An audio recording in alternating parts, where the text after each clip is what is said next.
To add a SCORM file to your course, you can select the SCORM package from the content picker. Give your SCORM resource a name. This will be displayed to learners in the course. You can also add an optional description of the resource.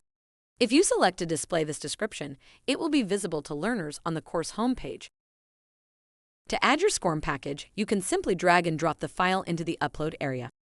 In the Appearance section, you can define how the SCORM file will be displayed to learners in your course. It can either be embedded into the current window or opened in a new pop-up window.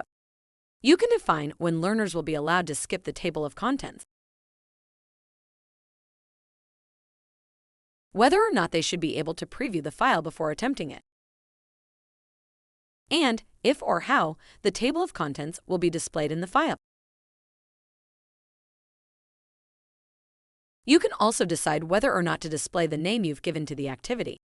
If you select to display the course structure on the entry page, the table of contents will be displayed when learners click to access the file.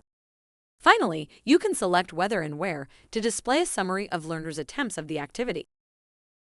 In the Attempts Management section, you can set the amount of times learners will be able to attempt the activity.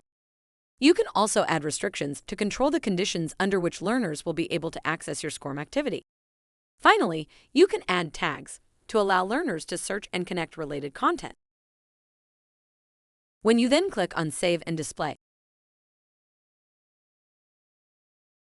your SCORM file will be available in your course for your learners to interact with.